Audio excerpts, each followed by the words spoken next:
Hello guys, turn the makeup for done. Doon sa kakatuloy. Hindi mo siya magpapatihan. Hindi siya makapati. So guys, pagkanta mo, nagpulbos mo siya.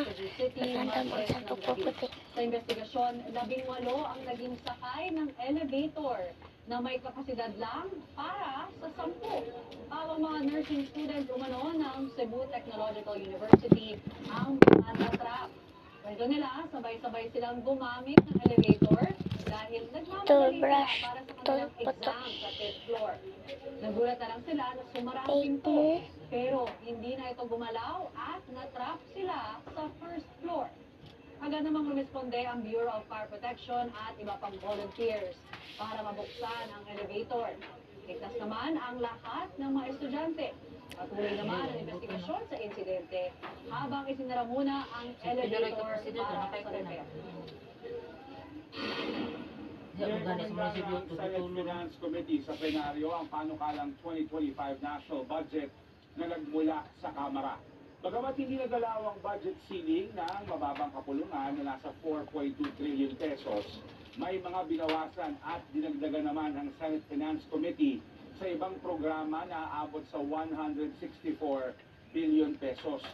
Hindi naman ginalaw ng Senado ang budget cut na itinataw ng Kongreso sa Office of the Vice President. Ayon kay Senate Finance Committee Chairperson Grace Poe, humingi rin umano sila ng mga dokumento mula sa tanggapan ng Vice Presidente, pero wala pa itong naging tugon. Anya, mananatili muna sa 733 million pesos ang budget ng OVP hanggat hindi natuwa naman ang House Appropriations Committee. Ang naging desisyon sa Senado sa OVP budget na nila ay sumasapaw lang sa tungkulin ng ibang ahensya ng gobyerno.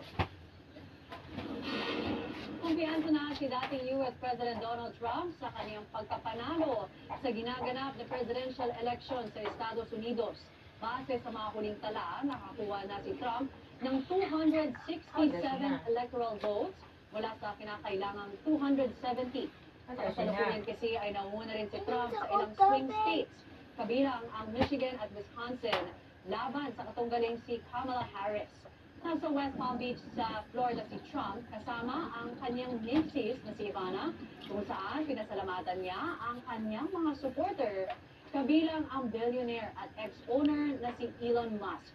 Nanawagan din siya na isang tabi na ang naging hidwaan dala ng politika at hinikayat ang bawat Amerikano na magkaisa para sa bansa. Susunod, mahigit 100 pamilya sa Isabela iniligas na bilang paghahanda sa Bagyong Marce. Abangan sa pagbabalik ng TV Patrol.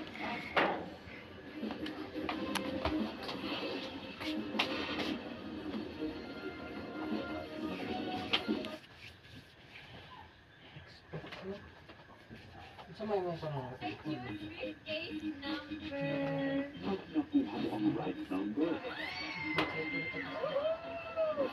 Iwasan mo na karang Wala to rin, wala to ano. wala po na ron sa pag-asawa. O para sila kadula. Ngayong hapon kaya, bagong milyonaryo.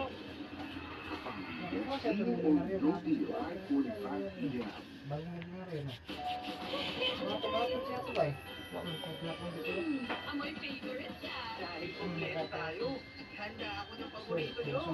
Buwang sa Apple Cubes, buong-buo ang Dito. Ano ganyan no?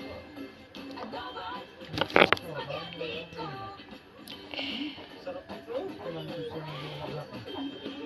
Ito kakain na yan. Ito mo nilagay. Long days over. Hello, Chocomucho, rolled wafer, rich caramel, Rice Krispies, and creamy chocolate. Heaven. Hello, heaven. Chocomucho, everyday heaven.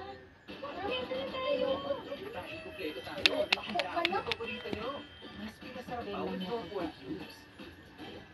Buong hindi sarap ng spaghetti.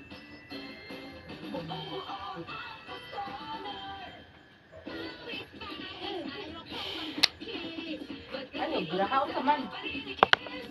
Danny Sunrise Fresh. Doble kapit bango. 6.25 lang. Anong asim kilig sinigang mo? Kahit ano, basta may more sinigang mix. Made with real sapalong at seasonings. Kaya sabaw pa lang, ulit na. Maganda ka naman. Bye guys.